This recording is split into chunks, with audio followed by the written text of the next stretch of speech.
గురుదత్త, జై గురుదత్త. సాయినాథ్ మహారాజ్కి జై. ఈరోజు మనం చేసే వీడియో మనము ఎలా జీవించాలి అనే విషయం మీద మనం మాట్లాడుకుందాం. అందరికీ తెలిసిందే, రోజు చెప్తున్నాను. అంటే మనలోని ఆలోచనలు ముందు మనం మార్చుకోవాలి, దాన్ని పాజిటివ్గా మనం ఎలా తెచ్చుకోవాలి అనే విషయం మీద మాట్లాడదాం. మీ అందరికీ నచ్చితే రోజు చెప్తున్నా, లైక్ చేయండి, షేర్ చేయండి, కామెంట్ చేయండి. మనం ఎలా జీవించాలి? మన ఇష్టంగా మనం జీవించుకోవచ్చు. అందరూ అనుకుంటారు, వాళ్ళేమనుకుంటారు, వాళ్ళ కోసమే జీవించాలి, ఎదుటి వాళ్ళ కోసం జీవించాలి, పక్కన వాళ్ళ కోసం జీవించాలి, బంధువుల కోసం ఉండాలి, ఇలా అనుకుంటారు. కానీ నేనేమంటానంటే, ధర్మంగా ఉన్నప్పుడు నీ మనసు ఏది చెప్తే అలాగే ఉండు. మనల్ని ఎవరు ఉద్ధరించరు. వచ్చి నువ్వు ఏ కష్టం వచ్చినా, నీకు బాధ వచ్చినా, సంతోషం వచ్చినా ఎవరు ఏం ఉద్ధరించరు. మనమే అంటే మనమే ఉద్ధరించుకోవాలి అని మనం చాలా చోట్ల, అందరి చోట్ల కూడా ధ్యానం వాళ్ళు చెప్పే ప్రతి ఒక్కళ్ళు కూడా, ధ్యానం చేసే ప్రతి ఒక్కరు కూడా ఇదే మాట చెప్తారు. మీరు కూడా ఆల్రెడీ జీవితంలో చాలాసార్లు విని ఉంటారు కూడా. కానీ మనం ఎంతసేపుడికి ఏమని ఆలోచిస్తామో, అరే మన కోసం మనం కాదు, అరే వాళ్ళు అనుకుంటారేమో, వీళ్ళు అనుకుంటారేమో, ఇలాగే మన బ్రతికంతా అయిపోతుందండి. మన జీవితమే మొత్తం వృధా అయిపోతుంది అనమాట. నీకు నచ్చినట్లు నువ్వు బతకుంటే ఇంక దేనికండి ఆ జీవితం? ఇంకా నువ్వు ఎందుకోసం భూమి మీదకి వచ్చినట్లు? పాజిటివ్గా, ప్రతిదీ పాజిటివ్గా ఆలోచించాలండి. ప్రతిదీ మనం ఏది తీసుకున్నా నెగిటివ్ మైండ్కి తావే లేకుండా చేయాలంటే మన బుద్ధి పాజిటివ్గా ఆలోచించేలాగా మనం తీసుకురావాలి. ఎక్కడెక్కడో తిరుగుతుంది, ఎక్కడెక్కడో పోతుంది, మన మనసు ఉంటుందా? కుదురుగా ఉండదు. దాన్ని తీసుకొచ్చి మళ్ళీ కూర్చోబెట్టాలన్నమాట. అది ఒక ధ్యానంతోనే సాధ్యమవుతుంది, ఒక పారాయణంతోనే సాధ్యమవుతుంది, ఒక కీర్తనతోనే సాధ్యమవుతుందండి. నువ్వు భగవద్భక్తిలో ఎక్కువ మనం సాధనతో ఈ ఒక్క విషయాలు పాజిటివ్గా తీసుకోవచ్చు అనమాట. ఒకప్పుడు మనం భక్తిలోకి రాకమునుపు అన్నీ నెగిటివ్లే. వాళ్ళని చూస్తే తిట్టుకోవాలనిపించేది, వీళ్ళని చూస్తే తిట్టాలనిపించేది. అంటే మనకి ఎవరు చెడు చేస్తే అబ్బా వాళ్ళని తిట్టేయాలి, వాళ్ళు అలా చేశారు, నా జీవితం ఇలా చేశారు, నన్ను తిట్టారు, నన్ను ఎటు కాకుండా చేశారు, ఎన్నెన్నో అనుకుంటూ ఉంటాం. కానీ మనం పాజిటివ్ ఎప్పుడైతే మన మనసులోకి వచ్చిందో అప్పుడు అది కూడా అదే అవునా అని చాలా చిన్న విషయంగా కనిపిస్తుందండి మనకి. చాలా అతి చిన్న విషయం, దీనికోసం నేను ఎన్ని రోజులు బాధపడ్డాను అనిపించే ఆ విషయం చాలా చిన్న విషయం కనిపిస్తుంది. ఎప్పుడు నీకు ఇంకా పెద్ద కష్టం వచ్చినప్పుడు మనకి ఆ విషయం చిన్నగా కనిపిస్తుంది. కాబట్టి మనకు కష్టం అనేది ఎప్పుడు ఉంటుంది, మనిషికి రాకుండా ఎవరికి వస్తుందండి? చెట్లకి, చామలకి, రాళ్ళకి, రప్పలకి వస్తుందా? మనకే వస్తుంది. దాన్ని కూడా మనం సులభంగా, ఈజీగా దాన్ని మనం హ్యాండిల్ చేయగల శక్తి పాజిటివ్ కొందండి. ఇప్పుడు మనకి ఎవరైనా సపోజ్ మనం చాలామందికి అప్పిచ్చే ఉంటాం. అప్పిచ్చినప్పుడు వాళ్ళు పలానా రోజు సారి ఇస్తారు అని మనం అనుకోని ఉంటాం. పలానప్పుడు పలానా తారీఖు పెడతారు, పలానప్పుడు ఇచ్చేస్తానంటారు. సరే, 1-2 రోజులు చూస్తాం. చూడకముందు మళ్ళీ మనసులో ఏం ఆలోచన కలుగుతుంది? అరే రే ఇచ్చేసాం, వాడు ఇస్తాడో ఇవ్వడో అని ఇక్కడే మన థాట్ రిలీజ్ చేస్తున్నాం. అక్కడ వాడికి ఇవ్వాలని మనసులో ఉంది, బయలుదేరుతాడు తీసుకురావడానికి కూడా మన యొక్క నెగిటివ్ ఎనర్జీ అక్కడికి వెళ్ళిపోయేసి పర్వాలేదు ఇంకో 4 రోజులు ఆగుదాములే అని ఆ మనసు అక్కడ చెప్తుందన్నమాట. ఎవరు చేశారు? మన సృష్టికి మనమే కర్తలమండి, మన మట్టి ముద్దలం. కాబట్టి ఒక కుమ్మరివాడు ఎలాగైతే ఆ మట్టి ముద్దని ఒక కుండగా తయారు చేసుకుంటాడు, ఒక ప్లేట్ లాగా తయారు చేసుకుంటాడు, తన ఇష్టం ఎలాగైనా ఆ మట్టితో తయారు చేసుకుంటాడు. అలాగే ఒక బంగారం చేసే అతను బంగారం ముద్ద, ఆ ముద్దను అక్కడ పెడితే గాజులుగా తయారు చేస్తాడు, చైన్గా తయారు చేస్తాడు, నెక్లెస్గా తయారు చేస్తాడు, ఆఖరికి ముక్కుపుడుగా తయారు చేస్తాడు. ఏది కావాలంటే దాన్ని తయారు చేసి ఇచ్చే గుణం ఆ బంగారానికి ఉంది, ఆ మట్టికి ఉంది. కాబట్టి ఇక్కడ మనం మట్టి ముద్దల్లాగా ఆ బ్రహ్మ పదార్థం తీసుకొని వచ్చాం, మనం ఇక్కడ సృష్టి తీసుకొని వచ్చాం. కాబట్టి ఇక్కడ ఏమి జరిగినా అది మన బాధ్యతే. కాబట్టి మందే, ఇంకెవరిది కాదు. మనం అనుకుంటాం మన బాధ్యత అంటే మన యొక్క దుఃఖానికి అవతల కారణం వాళ్ళే నన్ను అలా ఏడిపిస్తున్నారు, వాళ్ళు నన్ను అలా బాధ పెడుతున్నారు అని ఎప్పుడు అనుకుంటూ ఉంటాం. కాదు, ఎవరూ నేను ఏడిపించలేదండి, మనమే ఏడుస్తున్నాం. నీలో సంతోషం కావాలని అది నీ దగ్గరే ఉంది, నీలో బాధ కావాలని నీ దగ్గరే ఉంది, దుఃఖం కావాలని నీ దగ్గరే ఉంది, ఏది కావాలన్నా ఆ పదార్థం నీలోనే ఉంది. దాన్ని ఏం చేసుకోవాలి? మలుచుకోవాలండి. మనం ప్రతిదీ సంతోషం మనం ఎత్తుక్కోవాలి. మనకు అది ఏమీ రాదు. మనం ఇలా ఉండాలి, నేను ఇలా పొద్దున్న లేస్తే ఇలా సంతోషంగా ఉండాలి, ప్రతిది అమ్మ నేను బాధపడకూడదు, ఎవరైనా బాధ పెట్టినా కూడా అది వాళ్ళ యొక్క ఇది, నా ఇది కాదు. నేను ఎప్పుడు నా మనసు ఉల్లాసంగా ఉత్సాహంగా ఉండాలంటే ఉంటుంది. ప్రతిదీ మనం ఎక్కడో ఎక్కడో నెగిటివ్ కాదు కాదు, నాకు ఆరోగ్యం బాగా ఎంతసేపు మనం ఏమనుకుంటా, అయ్యో నాకు కాళ్ళు నొప్పిగా ఉంది, అయ్యో నేను ఏ పని చేయలేకపోతుండా అని దానికి పదే మనసుకు నచ్చ చెప్పుకుంటున్నా. ఏమని, నీకు చూడు, నీకు చేయి బాగా, నీకు కాలు బాగా, నీకు ఇట్లా ఉంది అట్లా ఉందా, నా శరీరాన్ని పదే మనం నెగిటివ్తో నింపేస్తున్నాం. మనం ఏం చేయాలి, లేదు నా శరీరం చాలా బాగుంది, నేను చాలా బాగున్నాను, నాకే కష్టాలు లేవు, నేను చాలా అద్భుతంగా ఉన్నాను అని ఎప్పటికప్పుడు మనం దాన్ని మనం అంటే శరీరాన్ని కాదు మనసుకు కాదు మనం కూర్చోబెడుతూ ఉండాలన్నమాట. దాన్ని మనం ఏం చేస్తామంటే అలా కాకుండా లేదు అరే చాలా నీరసంగా ఉంది, చాలా ఇది లేదు, అది అక్కడ పక్కన పెట్టేసి నువ్వు లేదు నేను చాలా ఎనర్జీగా ఉన్నాను, ఎవరు చెప్పారు అలాగని అని చెప్పేసి మన యొక్క అంటే మన బుద్ధిని మనమే దాన్ని కూర్చోబెడితే అది తప్పకుండా మన మాట వింటుందండి. మన మాట ఎవరు వినక్కల, మన బిడ్డలు, మన భర్త, భార్య వాళ్ళు వింటారేమో తర్వాత సంగతి. ముందు మన మాటే వినం, మనమే మన మాట వినం. కాబట్టి ఆ మాట వినేలాగా మనమే చేసుకోవచ్చు. ఎదుటి వాళ్ళు ఎవ్వరూ మనకు చేయరు. నీ కష్టానికి, నీ యొక్క జీవితానికి, నీ యొక్క సంతోషానికి మొత్తం నువ్వే కారణం. అసలు మీకు ఒక విషయం చెప్పనా అండి, మొట్టమొదటి శత్రువు, మొట్టమొదటి స్నేహితులు ఎవరంటే, మొట్టమొదటి శత్రువు బద్ధకం, అలాగే మొట్టమొదటి మిత్రుడు శ్రద్ధ. అంటే ప్రతిదానికి మనం లేదు నేను వెళ్ళాలి, నేను చెయ్యాలి, నేను ఈ పని చెయ్యాలి అనుకొని నువ్వు శ్రద్ధ వహిస్తే తప్పకుండా చేస్తావు. అలాగే అట్ ద సేమ్ టైం బద్ధకం కూడా, వద్దు పడుకో, 7 దాకా బుజ్జగించి పడుకో అని బుజ్జగిస్తుంది. లేదు ఇంకో గంటే కదా పడుకో, ఏం కాదు. బద్ధకంగా అంటే బద్ధకం ఎంత ప్రథమ శత్రువు అండి ఎవరికైనా సరేనండి. ఆ బద్ధకాన్ని పారదోలిస్తే జీవితంలో ఎంతో గొప్పగా ఎదగచ్చండి. ఇక్కడ మనం అనుకుంటూ ఉంటాం, ఈరోజు పారాయణం చేయాలి, లేదంటే గుడికి వెళ్ళాలి, ఇంకోటి చేయాలి అనుకుంటూ ఉంటాం. వెళ్ళగలుగుతామా? నువ్వు వెళితేనే కదా వెళ్తాము. కాబట్టి నీ బద్ధకాన్ని పక్కన పెట్టేసి నువ్వు పారాయణ చేసేయాలి. మంచి పనికి ఎప్పుడు పోస్ట్ పోన్ చేసుకోకూడదు. మనం లేదు నేను చేయాలి, పని చేయాలి అని నీలో బలంగా నాటుకొని సంకల్పాలు మనం బీజాలు వెయ్యాలి.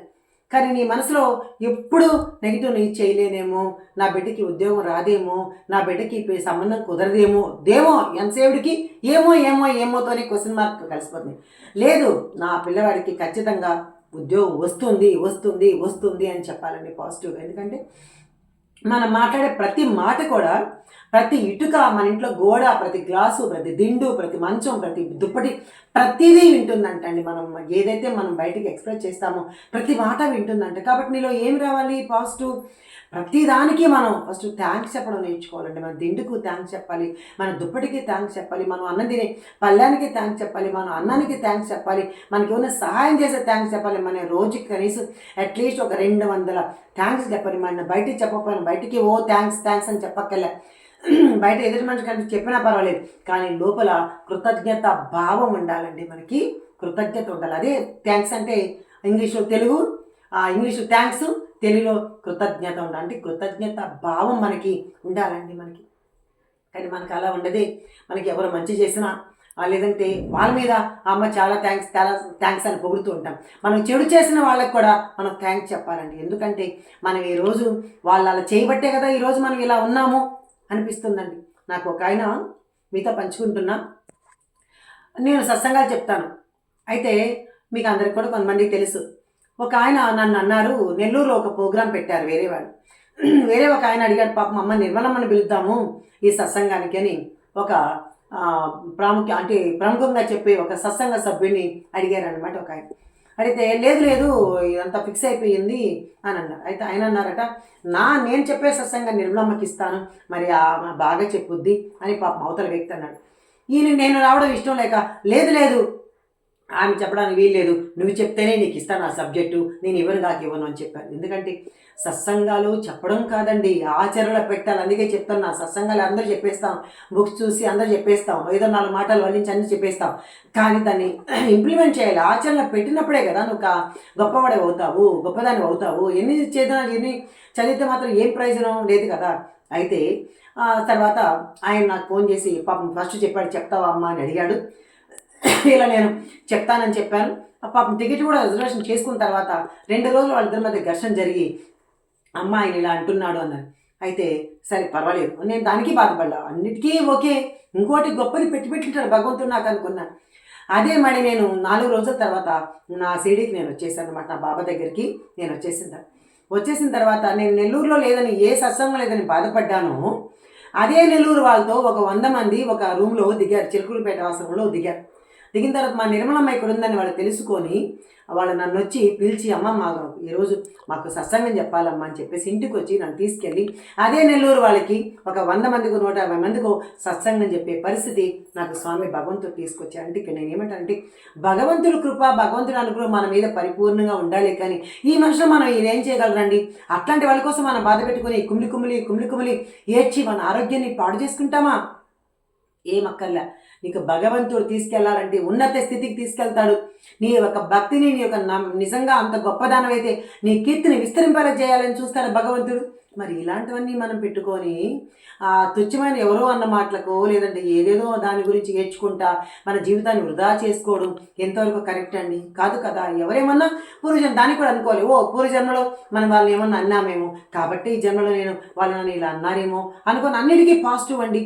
నేను అందుకే ఎవరు ఏమన్నా నేను బాధపడిన మళ్ళీ నాకు బాధపడతాను ఒక క్షణమే, మళ్ళీ మర్చిపోయి ఆ కోపాన్ని మర్చిపోయి మళ్ళీ వాళ్ళకి కనిపిస్తే నాకు గుర్తు కూడా ఉండదు.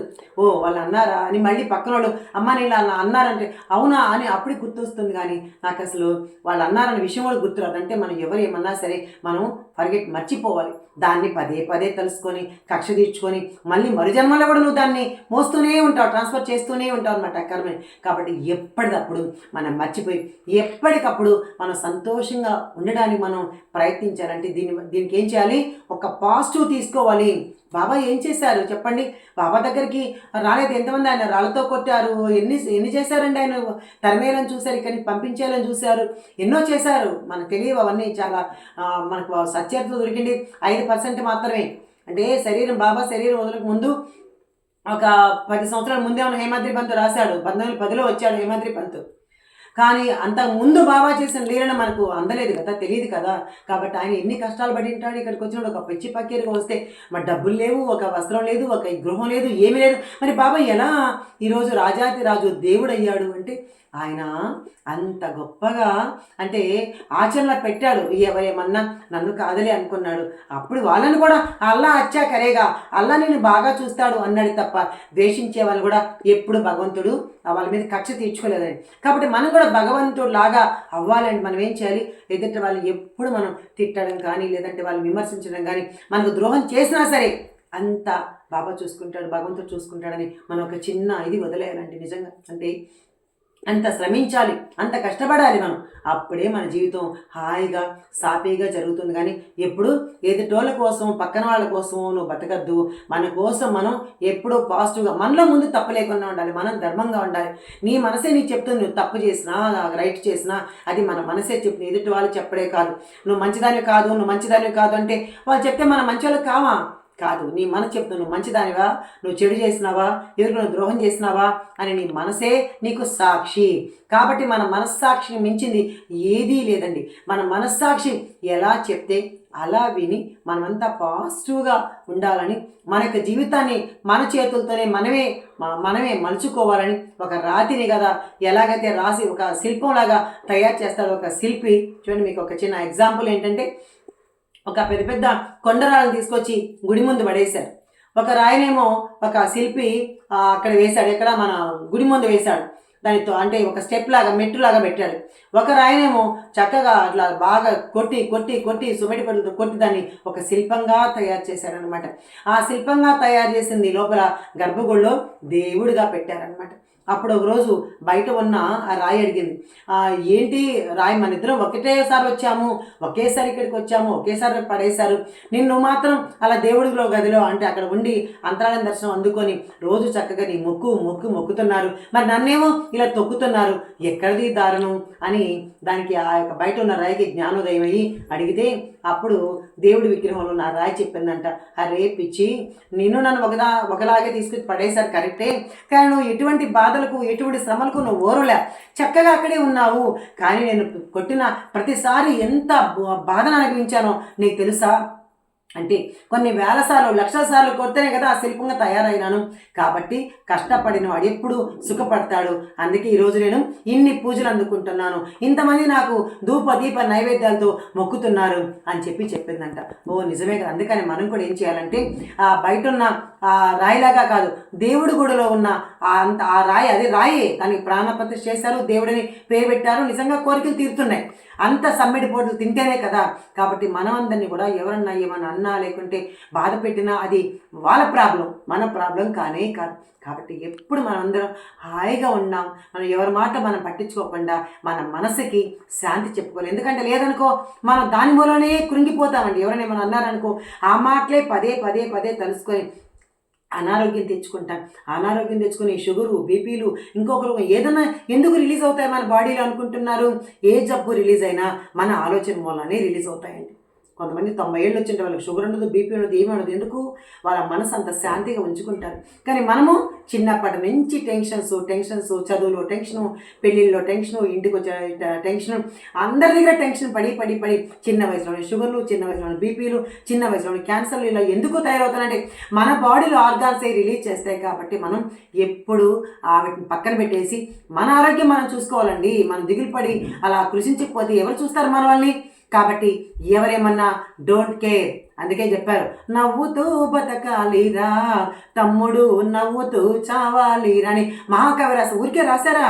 అవన్నీ వాళ్ళ అనుభవంలోకి తెచ్చే వాళ్ళు రాశారు. కాబట్టి ఎప్పుడు మనం అందరం హ్యాపీగా చాలా సంతోషంగా ఉండి ధర్మంతో ఉండి ఆ ధర్మాన్ని కాపాడితే ఆ ధర్మమే మనల్ని రక్షిస్తుందనే విషయాన్ని తెలుసుకొని సాయిరామ్ అంటూ అందరూ హాయిగా ఉందాం. సాయినాథ్ మహారాజ్కి జై.